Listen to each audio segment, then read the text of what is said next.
Bonjour à tous, alors j'espère que vous allez bien, que vous avez passé un bon week-end et on se retrouve ce matin pour les énergies de notre semaine, donc du 11 au 15 décembre. Alors oui, aujourd'hui aussi, vu la connexion Internet que j'ai en ce moment, elle sera peut-être mise un petit peu tard, tout dépend du temps de téléchargement. Alors, miracle de Noël, à partir de mercredi, j'aurai la fibre. Alors, autant vous dire que je vais en profiter pour vous faire un petit peu plus de vidéos, dont d'ailleurs celles de vos horoscopes qui vont arriver d'ici Noël. Oui, hein, je me laisse encore un petit peu de temps quand même, disons-le franchement. Pour les énergies, alors vous le savez, cette semaine, il n'y a pas de thème, du moins, je ne me suis pas imposé de thème pour les jeux parce que j'en ai reçu quelques-uns que je voulais vous montrer. Et refaire un thème sur ce que j'avais déjà fait, ce n'est pas mon truc, donc voilà. Donc cette semaine, je vais y aller avec les jeux que j'ai reçus pour pouvoir vous présenter ces jeux-là.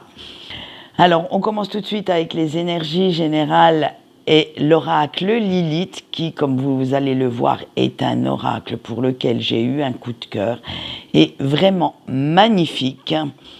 C'est Rituel de Lune, je crois qu'il l'a fait. Il me semble bien que c'est ça. Et nous avons, pour le sentimental, j'ai pris le Boutaro. Eh oui, Halloween est passé, mais j'ai reçu ce petit truc parce que j'ai craqué aussi. Et on a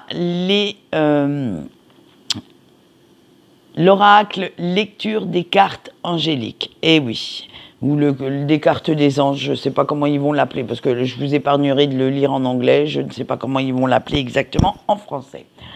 Allez, eh bien, on va voir, parce que en plus de ça, dans la journée, vous aurez le petit article de la nouvelle lune. Donc, nous allons voir si nos énergies correspondent à celle-ci, mais je pense bien que oui. Je ne veux pas spoiler parce que je ne l'ai pas tout à fait terminé, mais je pense que oui, ça va être pas mal. Allez, on y va tout de suite. Nous avons l'étreinte de la nuit, le courage noir, la danse interdite, la force de la vulnérabilité, le miroir de l'âme et le cri de libération. Avec notre étreinte de la nuit, et oui, ce grand saut vers l'inconnu, hein, vous fait peur, vous fout même carrément la trouille, hein, mais à la fois, c'est motivant, c'est libérateur. Vous en avez besoin et ça va vous faire du bien. Alors ça, c'est un cruel dilemme de savoir de quel côté vous allez devoir faire pencher la balance, soit du côté de vos doutes et vos peurs, ou soit au contraire du côté de l'imprévu, de l'enthousiasme, de la surprise également. Hein. Mais ce qui est sûr, c'est que ça ne vous laissera pas indifférent ni indifférente et ce sera une grande source d'inspiration pour vous.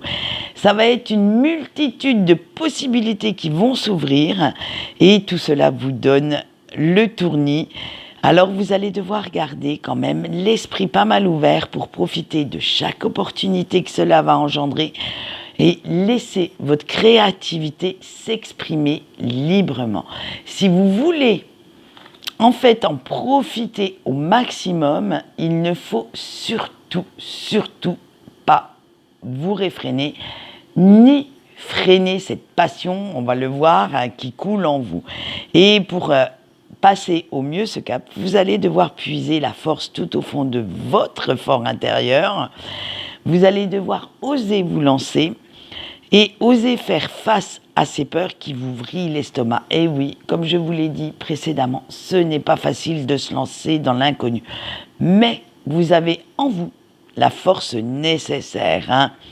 Alors, plutôt que de rester tétanisé, embrassez ces faiblesses, ces vulnérabilités, ces peurs et transformez-les en force, en moteur pour révéler votre pouvoir.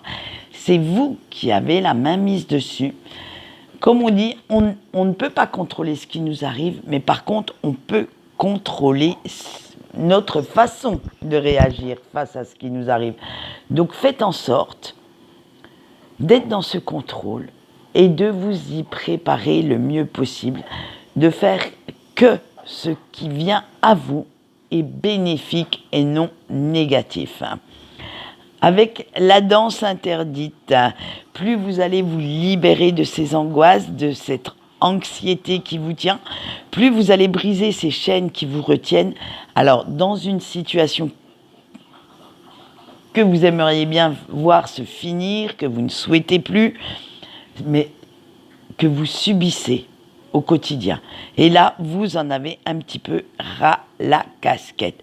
Et plus vous changez votre façon de penser, de réagir, plus vous devenez positif, enthousiaste, porteur ou porteuse d'espoir, plus vous voyez ce changement s'opérer petit à petit chez vous. Parce que à force de réprimer vos désirs, vos rêves, vous laissez la frustration, la nostalgie envahir votre vie et vous devenez, on va dire, plus ou moins, entre guillemets, aigri. Et oui, voilà, c'est ce que ça amène, les émotions négatives. C'est vraiment vous retrouver dans un schéma assez néfaste, assez, j'allais dire, maléfique. Bien entendu, je l'emploie à bon escient, ce mot maléfique. C'est quand même bien le contraire de bénéfique, disons-le franchement. Et il est temps maintenant d'attiser un petit peu plus ce feu qui brûle en vous et de renouer avec la passion, avec ce qui vous appelle, ce qui vous fait vibrer. Arrêtez de vous préoccuper de ce que les gens pourraient dire, de ce qu'ils pensent. Faites ce qui vous fait danser sur ce fil de la vie.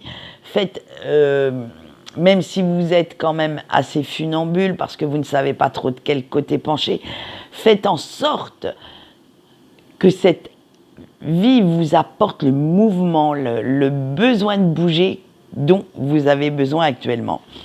Avec la force de la vulnérabilité, parce que être authentique, passionné, c'est aussi déclarer la guerre à l'hypocrisie, au faux-semblant, et vous permet de vous ouvrir à de nouvelles sources, à de nouvelles connaissances, à quelque chose, bref, de faire rentrer de nouvelles choses, de nouvelles sources de plaisir, de guérison, même si vous en avez besoin, dans votre vie, en vous. Cela vous permet quand même d'être mieux dans vos baskets, dans votre tête, d'être complètement en phase avec vous-même et de pouvoir partager. Alors partager vos projets, vos espoirs, d'être dans ces moments de confidence, de confiance avec les autres, avec votre cercle intime. Alors ne vous gênez pas parce que c'est vous qui vous connaissez le mieux, c'est vous qui devez être capable de vous accepter avec vos forces, mais être totalement honnête sur vos défauts, sur vos faiblesses, et c'est ce qui vous rend unique, c'est ce qui vous rend authentique, sincère, dans vos pensées, dans vos actes. Et plus vous apprenez à vous connaître, plus vous allez avoir le contrôle sur votre vie, plus vous allez pouvoir laisser l'amour, la générosité entrer dans votre cœur. Et en cette période de Noël, c'est beau ça, la générosité. Alors attention, quand on parle de générosité, on parle de celle du cœur, pas celle financière. La financière, tout le monde peut le faire. Il suffit d'avoir simplement les bons moyens pour pouvoir le faire. La générosité du cœur demande vraiment d'être honnête vis-à-vis de soi-même et d'être honnête aussi vis-à-vis des autres, d'être vraiment dans cette compréhension, dans cette compassion. Et au moment de ces fêtes de fin d'année, je pense que c'est vraiment agréable de trouver une telle personne dans son entourage. Alors, osez être vous-même, osez exprimer vos émotions, osez dire tout haut ce que vous voulez réellement, osez même révéler vos futurs projets aux personnes à qui vous avez confiance sans craindre d'être jugé, dénigré, poignardé dans le dos, parce que ça, c'est très, très important. C'est la plus belle preuve de confiance que vous pouvez faire à ces personnes, mais que ces personnes peuvent vous donner également. Alors, attention de ne pas vous confier à n'importe qui. Attention de ne pas vous faire trop d'illusions. Comme je le dis toujours, une personne trop gentille, qui n'a pas son propre avis, qui est toujours d'accord avec vous, une personne trop mielleuse, en général, ce n'est jamais très bon. Méfiez-vous-en comme de la peste, ça cache souvent quelque chose qu'il ne faudrait pas. Allez, on continue ce tirage, c'est pas encore le message des anges gardiens, que racontons-je. Allez, on va continuer le tirage et on passe au sentimental avec nos couples. On a le 10 de denier, le 6 de bâton, le 10 de coupe, le 3 de coupe et l'empereur. Alors pour ceux qui connaissent un petit peu les cartes du tarot, vous voyez que vous avez un tirage au top. Plein de cartes de compréhension, de compassion, d'amour, de générosité. Bref, vous êtes vraiment dans le thème de la semaine, hein. Et ça y est, vos efforts et votre passion sont enfin récompensés. Tout va bien dans le meilleur des mondes pour vous, chers couples. Et vous vous sentez de nouveau en sécurité dans cette relation. Excusez-moi. La bonne humeur, l'amour transpire au sein de votre foyer et vous vous sentez même d'humeur câline, d'humeur joyeuse. Et vous n'hésitez même pas à faire quelques projets d'avenir, alors qu'ils soient personnels, parce que comme vous vous sentez bien dans votre tête, eh bien ça y est, il y a plein d'idées qui fleurissent un petit peu partout, mais également de couple, c'est-à-dire que vous n'hésitez plus à vous projeter avec votre autre. C'est comme si vous donniez une seconde chance, un second souffle à votre relation et que vous avez envie de tout changer pour créer ce climat de confiance dont vous avez besoin, ce climat de complétude parfaite qui vous sied à merveille. Et ce nouveau départ vous apporte quand même pas mal de motivation et oui, de détermination pour finaliser quelques rêves encore inassouvis.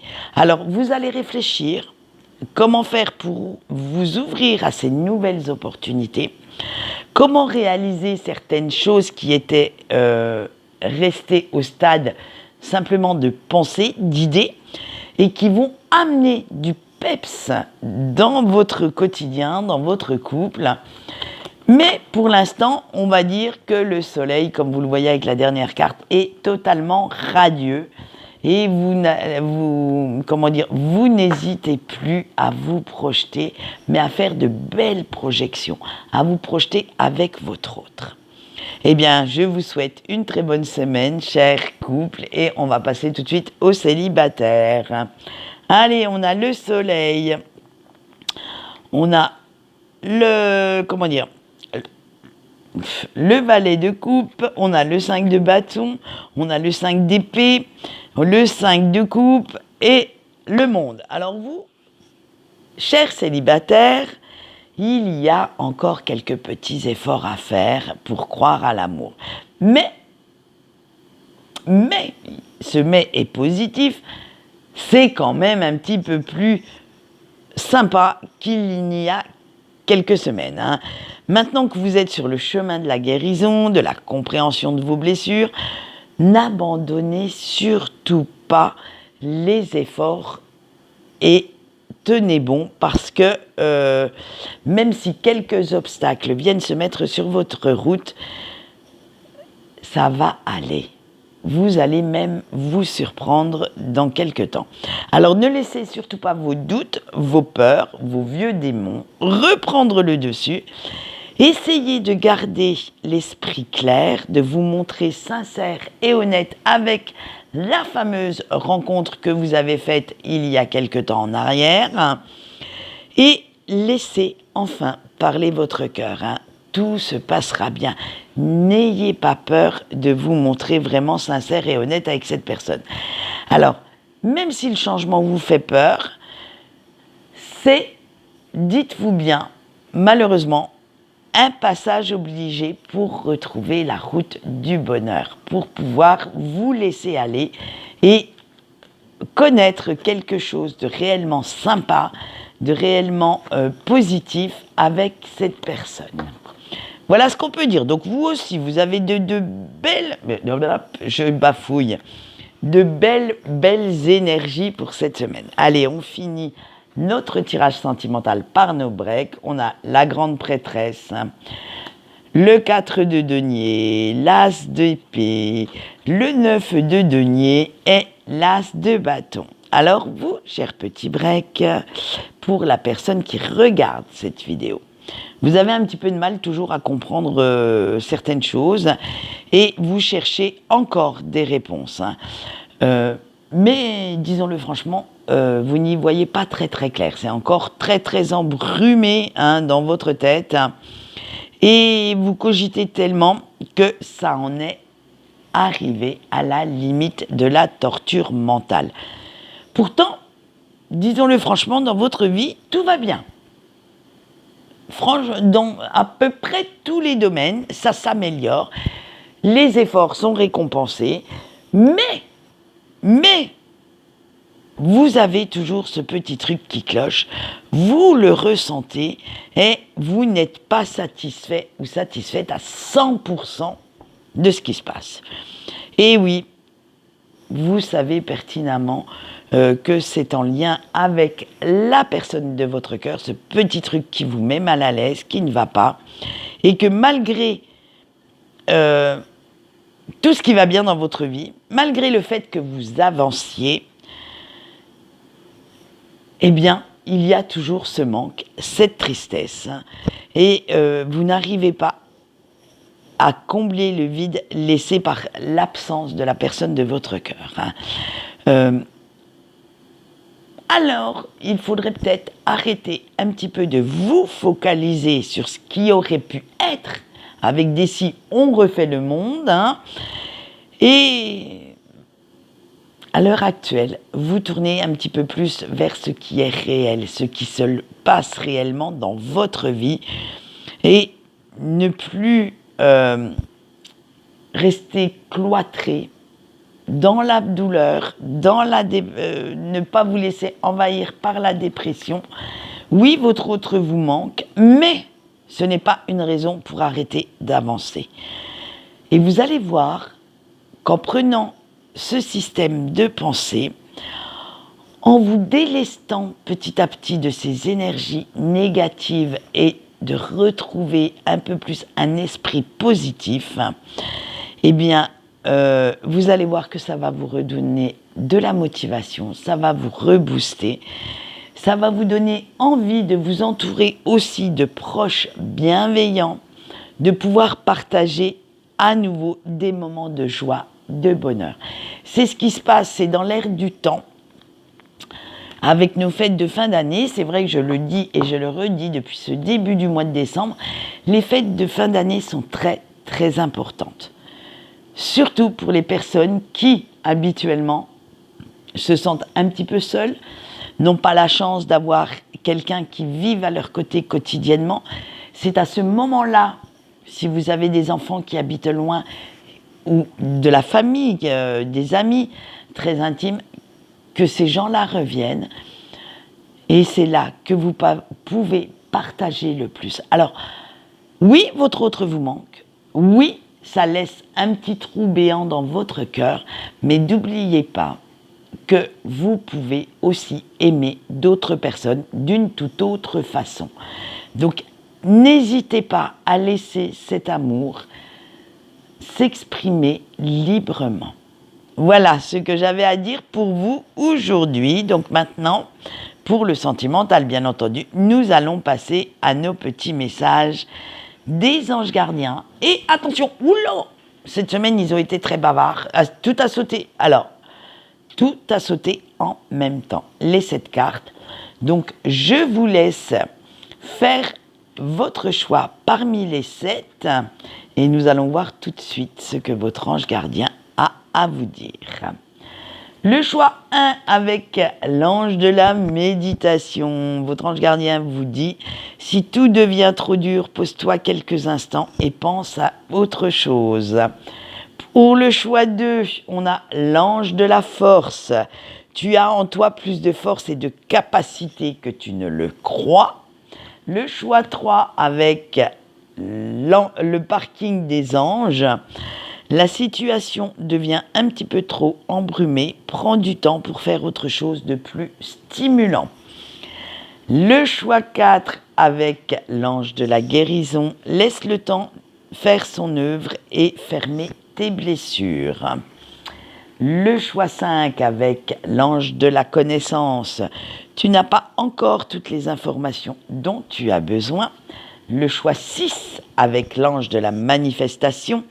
En pensant positif, tu attireras à toi ce que tu souhaites. Et le choix 7 avec l'ange de la famille. Oublie tes soucis quelques instants et profite des moments de joie avec les tiens. Je vous l'ai dit, surtout pour la dernière carte, les moments en famille en ce moment sont quelque chose de très porteur, de très libérateur, de très guérisseur également. Donc profitez de cet amour, emmagasinez-le pour tout le reste de l'année qui vient. Voilà ce qu'on peut dire pour aujourd'hui. Quant à moi, je vais vous souhaiter une bonne journée et je vous dis au revoir.